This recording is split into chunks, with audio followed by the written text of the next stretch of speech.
Welcome to मैकजोना।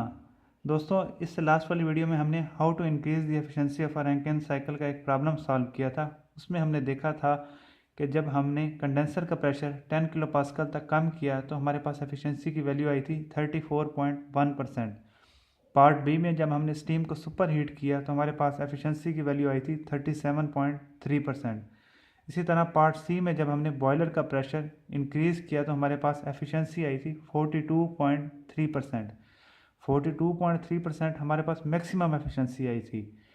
हमारी कोशिश थी कि हम इस मैक्सिमम एफिशिएंसी के ऊपर स्टीम पावर प्लांट को चलाएं, लेकिन इस दौरान हमें एक मसला आया था। वो ये कि हमें जब हम बॉयलर का प्रेशर बढ़ाते हैं तो हमें स्टीम टरबाइन के एग्ज़िट पर क्वालिटी की वैल्यू बहुत कम मिलती है।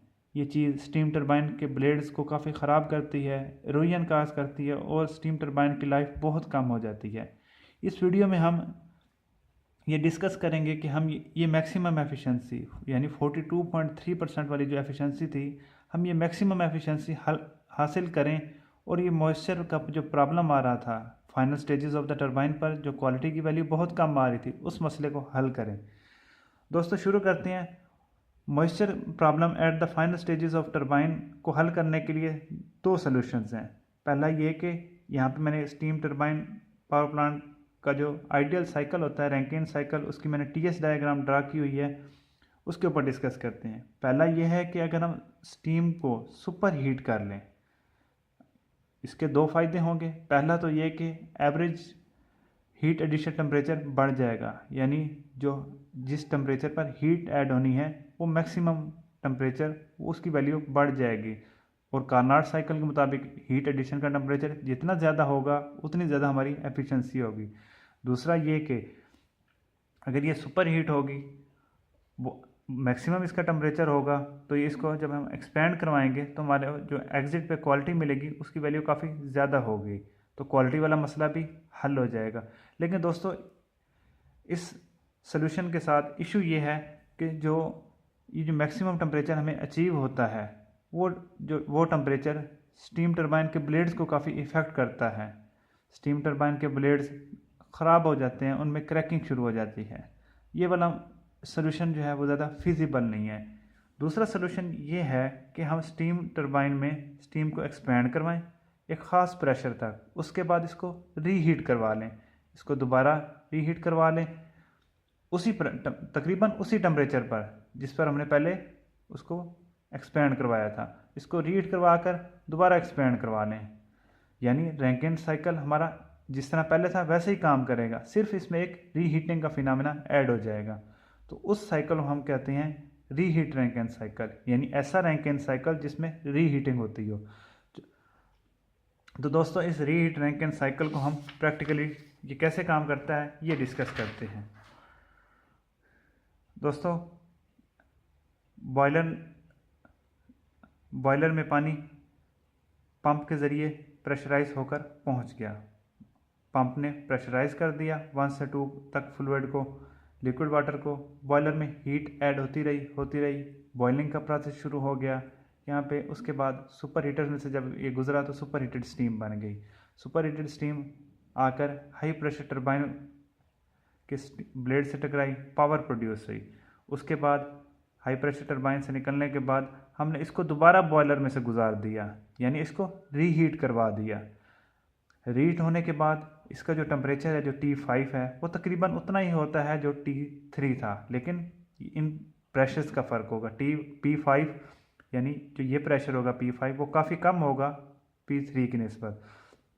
अमूमन रीहीटिंग का प्रेशर 1/4 होता है एक्चुअल प्रेशर से, यानी अगर बॉयलर का प्रेशर 12 मेगापास्कल है तो रीहीट का प्रेशर 3 मेगापास्कल होगा।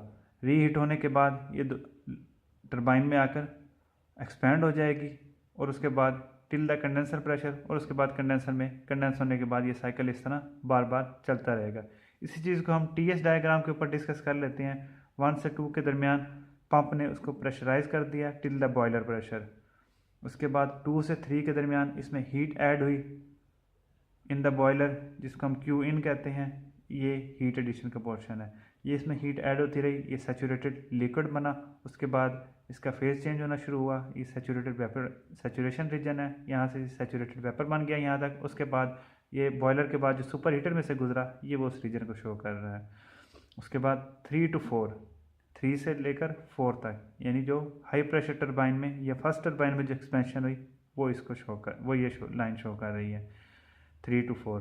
उसके बाद हमने इसको दोबारा रीहीटर में से गुजारा, इसको रीहीट किया और इसका टेम्परेचर ऑलमोस्ट उतना ही होता है जितना पहली टरबाइन के एंट्रेंस पर था, यानी 4 से हमने 5 तक इसको हीट कर दिया। अब ये 5 और 3 ऑलमोस्ट बराबर टेम्परेचर्स होते हैं, यानी T3 is equal to T5। उसके बाद टरबाइन 5 के बाद हम इसको लो प्रेशर टरबाइन में एक्सपेंड करवा देते हैं टिल द कंडेंसर प्रेशर। तो दोस्तों इस तरह रीहीटिंग से जो हमें final stages of the turbine पर क्वालिटी का मसला आ रहा था वो मसला भी हल हो गया और जो हीट एडिशन टेम्परेचर था वो भी बढ़ गया। तो इस तरह इस टेक्निक को यूज़ करते हुए, ये प्रैक्टिकल टेक्निक है, ये वाइबल टेक्निक है, इस टेक्निक को हमने यूज़ करते हुए क्वालिटी का मसला हल कर लिया। उसके बाद 6 के बाद ये सैचुरेशन रीजन है कंडेंसर वाला, कंडेंसर से हीट रिजेक्ट हो जाएगी to the nearby canal या रिवर। उसके बाद ये दोबारा पंप के थ्रू प्रेशराइज होकर ये क्लोज लूप में चलता रहेगा। अब दोस्तों थोड़ा सा इसका एनर्जी एनालिसिस देख लेते हैं कि इसमें हमने हीट इनपुट, वर्क आउटपुट या एफिशिएंसी किस तरह कैलकुलेट करनी है। तो हीट हम यहाँ पर 2 स्टेप्स में ऐड कर रहे हैं। पहला जो हम बॉयलर में हीट ऐड करते हैं 2 से लेकर 3 तक, यानी H3 - H2, ये Q इसको हम प्राइमरी कह रहे हैं, यानी जो पहली हीट है। दूसरी बार हम हीट ऐड करते हैं जब ये फर्स्ट टरबाइन में एक्सपेंड हो जाती है। उसके बाद हम इसको रीहीट करते हैं, ये 4 to 5 वाला, ये जो रीहीटर वाला रीजन है 4 to 5 वाला, ये H5 - H4, ये दोनों इनको हम ऐड करेंगे Q primary plus Q reheat को, तो हमारे पास टोटल हीट इनपुट आ जाएगा।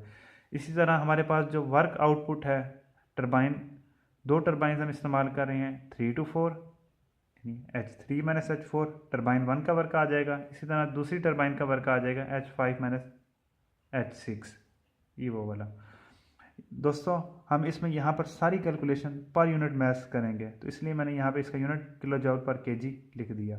अब थर्मल एफिशिएंसी कैलकुलेट करने के लिए हमारे पास फार्मूला है नेटवर्क ओवर क्यू इन यानी हीट इनपुट कितना दिया और नेटवर्क कितना प्रोड्यूस हुआ।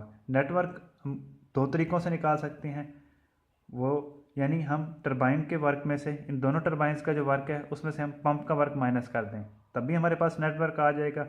दूसरा तरीका ये है कि हीट इनपुट जितनी हुई है, यानी दोनों यहाँ से लेकर ये Q प्राइमरी और Q रीहीट, इन दोनों हीट में से हम Q आउट जो कंडेंसर में रिजेक्ट होगी उसको माइनस कर दें, तब भी हमारे पास वर्क नेट आ जाएगा। दोस्तों उम्मीद करता हूँ कि आपको रीहीट रैंकिन साइकिल समझ आ गया होगा। अगर कोई क्वेश्चन है तो काइंडली कमेंट में करें, मैं आपको ज़रूर जवाब दूंगा। चलो दोस्तों जो पढ़ा है उसको रिवाइज कर लेते हैं।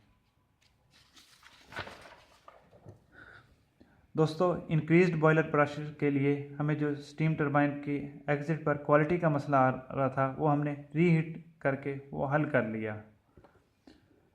लेकिन दोस्तों सबसे ज़रूरी बात, अगर टरबाइन के मटेरियल्स इस काबिल हों कि वो हाई टेम्परेचर को सस्टेन कर सकें, बर्दाश्त कर सकें, स्टीम टरबाइन के ब्लेड्स की क्वालिटी ख़राब ना हो, तो रीहीटिंग की कोई ज़रूरत नहीं है। दोस्तों उम्मीद करता हूँ कि आपको वीडियो अच्छी लगी होगी, आपको समझ आई होगी। मैं कमेंट करके अपनी राय का इज़हार ज़रूर करें, लाइक और सब्सक्राइब करें। Thank you, good bye.